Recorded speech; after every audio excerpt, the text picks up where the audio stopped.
पेचकस जानते? पेचकस, इलेक्ट्रिक, बिजली का पेचकस, जिसमें आप कहीं भी बिजली में काम करते रहते हैं। जगत को सुधारने वाले बनो तो पेचकस जैसे बनो। पंडित समझो ना, टेस्टर बनो, टेस्टर। पंडित जी रहस्य समझो मैं क्या बोल रहा हूं, आप विषय पकड़िए। मालूम, जो टेस्टर रहता है वो चेक तो करा देता है, और पेचकस होता है ना, उसके ऊपर कुछ अलग प्लास्टिक लगा रहता है, वो दूसरे के पेचों को तो ठीक कर देता है, बोल्ट नट सब ठीक करता था। बिजली के बहती प्रवाहिमान विद्युत में भी जाकर के उसको लगा दो तो मेरे अपना काम करके, लेकिन लगाने वाले को करंट नहीं लगता, क्योंकि प्लास्टिक का कोटर रहता है, लगाने वाले को करंट नहीं लगता है। ऐसे ही जब जगत में किसी को ठीक करना हो तो पेचकस बनो, पहले अपने ऊपर प्लास्टिक का भेद विज्ञान का कोटर कर लो, समता का कोटर कर लो। हम तुम्हें समझा रहे हो, तुम सुधरो, लेकिन मैं जलूंगा नहीं गुस्सा करके।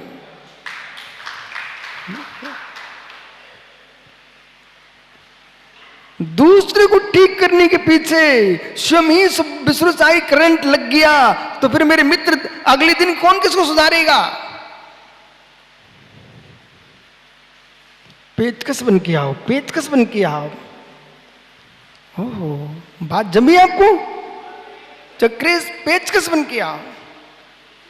दूसरे को ढीले पॉइंट ठीक कर दूंगा, लेकिन स्वयं सुरक्षित रहेंगे। ऐसे तत्वज्ञानी मुमुक्षु योगीश्वर दुनिया को धर्म का, सत्य का उपदेश देंगे, अहिंसा करुणा का उपदेश देंगे, लेकिन भाव खराब करके नहीं देंगे, पेचकस बन के देंगे।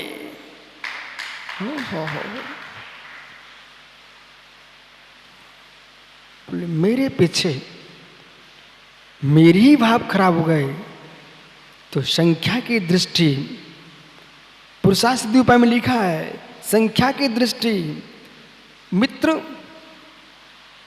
बहुसंख्या जीवों का विघात हो रहा है, उनकी रक्षा करो।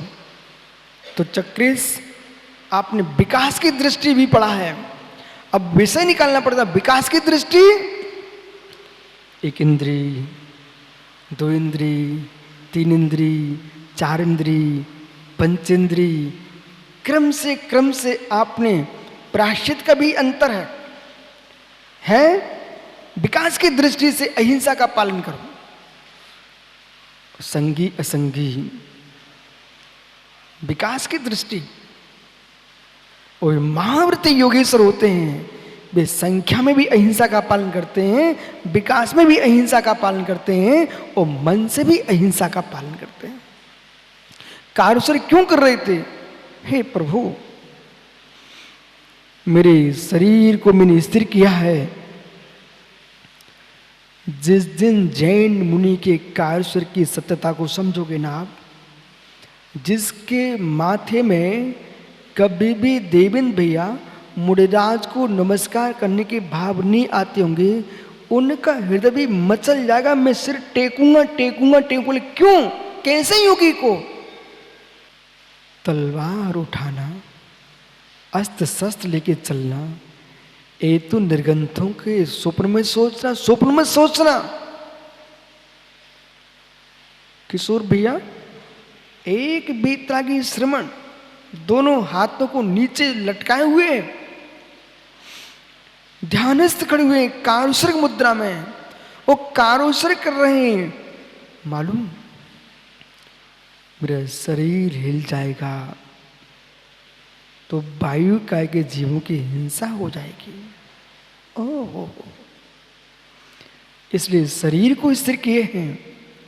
वचन से कुछ भूल गया तो कहीं युद्ध ना हो जाए, इसलिए वचन में मौन लिए हैं। चित्त में कोई विकल्प आ गया तो मेरी गुप्तियां सम्मतियां भंग हो जाएंगी, इसलिए चित्त को शांत किए हैं। सूखा ठूंठ हिल जाए, सूखा ठूंठ हिल जाए, पर ध्यान में लीन मुनि का शरीर नहीं हिलता हो। ऐसे मुनि को साक्षात प्रणाम करो। जैसे कोयल को आम मंजरियां बलात् कुहू करने के लिए प्रेरित कर देती है, जैसे कि आम्र मंजरियां कोयल को बलात् कुहू करने के लिए प्रेरित कर देती है, जैसे गड़गड़ाते बादल मयूर को केक का शब्द करने के लिए मित्र किसानों के हृदय को खुश कर देती है, ऐसे ही बीतरागी निर्गंत भावलिंगी मुनियों की तप साधना देख करके भव्यों को सिर झुकाने के लिए बलात् प्रेरित कर देती है। इस श्रमणों के प्रति अनास्था न हो पाए, हे धरती के निर्गंत देवताओं, मैं मुनि होकर के मुनि भक्त हूं, आप विषय समझो मेरे मत में क्या कह रहा हूं। महात्मा यशोधर सागर जी, ये धरती के बीतरागी श्रमणों, तुम्हारी ऐसी चर्या हो कि पंचम काल की अंतिम श्वास तक तुम्हारे दिगंबरत्व की जय जयकार होती रहे। श्रमणों के प्रति अनास्था न होने पाए, निर्गंतों के प्रति अनास्था न होने पाए,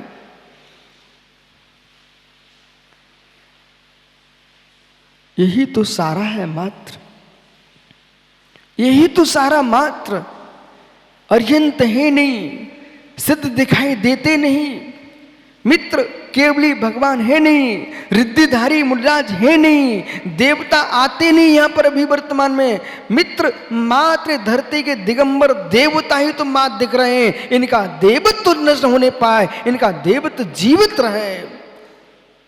गंगपाल जी, आप भीलवाड़ा से यहां तक आए, जयपुर से आए, मालूम दुनिया तो सोचती है कि परिचय सम्मेलन हो रहे हैं आजकल, दुनिया देश में युवती युवक के परिचय सम्मेलन हो रहे हैं, वो भी बेचारे हाथ जोड़े घूम रहे हैं, बोले गुरुजी देश के संपूर्ण निर्गंत संघों का सम्मेलन एक बार पुनः जयपुर में हो जाए। उनकी विषमता और समता है, लेकिन अपनी भावना में कमी बिल्कुल नहीं करना, भावना भाते रहो। जयपुर में किशोर भैया यति सम्मेलन हुआ था, उसके मुखिया थे, आप मिले ना?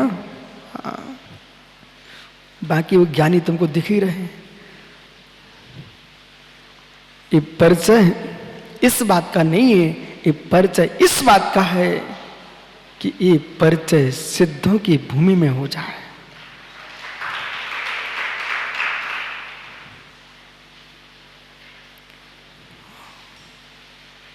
ओहो बिराजो भैया,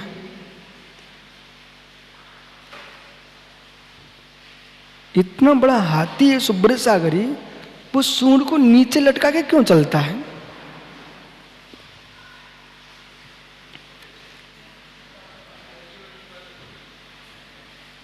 आप साहित्याचार हो, आपकी साहित्याचार की चर्चाएं आज विराग सागर संघ में चल रही है, देश के मुनि संघों में चल रही है। मित्र आपसे प्रश्न है, वो हाथी सूंड लटका करके फूंक फूंक के क्यों चलता है?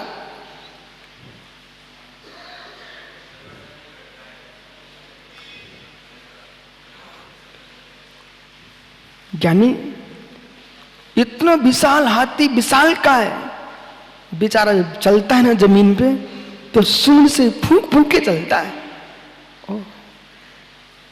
दुनिया खतरनाक नहीं होती, पर एक छोटी सी चींटी सूंड के अंदर चली जाए तो हाथी के प्राण चले जाए। हाथी इतना विवेकी होता है, शेर से डरने से ज्यादा चींटी से डर के चलता है कि ये चींटी चली गई। शेर का आक्रमण तो दिखाई देता है लोगों को, ये चींटी का तो कोई को दिखाई नहीं देता, वो मर जाऊंगा। ऐसे मित्र उन चींटियों से बच के जीना सुब्रत सागर जी, जो शेर जैसे इतने पर चींटी जैसे जो अंदर नाक में घुस के काटते हैं, ऐसे चुगलखोरों से जीवन बचा के चलना। दूसरी अपेक्षा, जैसे हाथी फूंक फूंक के चलता है, ऐसी हाथी फूंक फूंक के चलता है, कहीं चींटी न घुसा, चींटी तनक सी, चुटकू से चींटी, हार्दिक चुटकू से चींटी, अंकुर छोटी सी चींटी, हाथी फूंक फूंक के चलता है, ऐसे विशाल काय मेरे संयम का शरीर है। इस शरीर में छोटी चींटी के बराबर भी कोई दोष न लग जाए, अंत मेरी साधना का शरीर नष्ट हो जाएगा।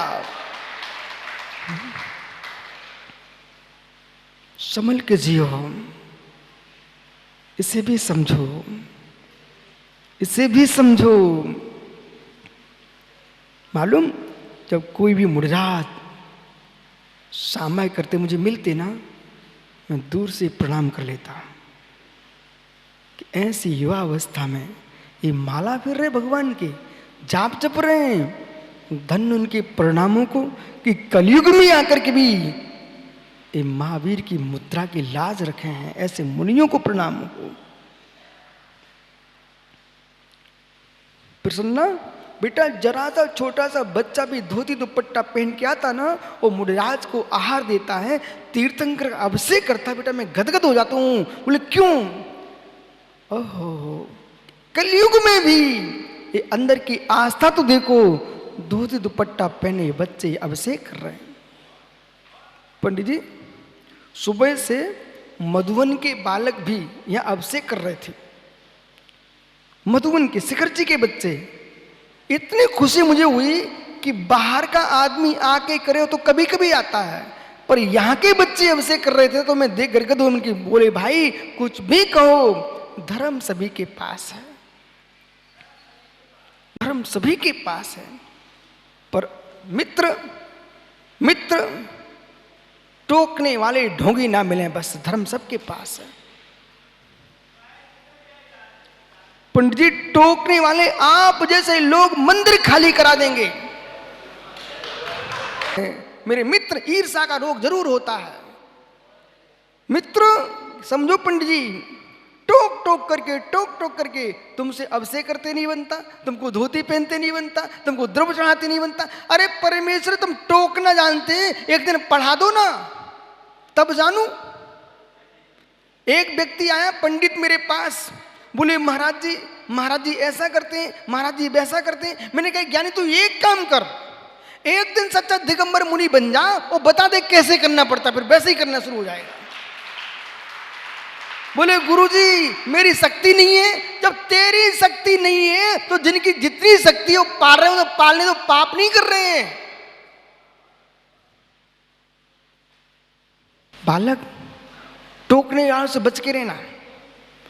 शेर से ज्यादा डर, शेर भी डरता है टपका से। टपका समझता है? टपका, ये पानी गिर रहा है ना, और जो वृक्षों के अंदर भर जाए उससे जो पानी की बूंद टपकती है बेटा, बहुत ठंडी होती है।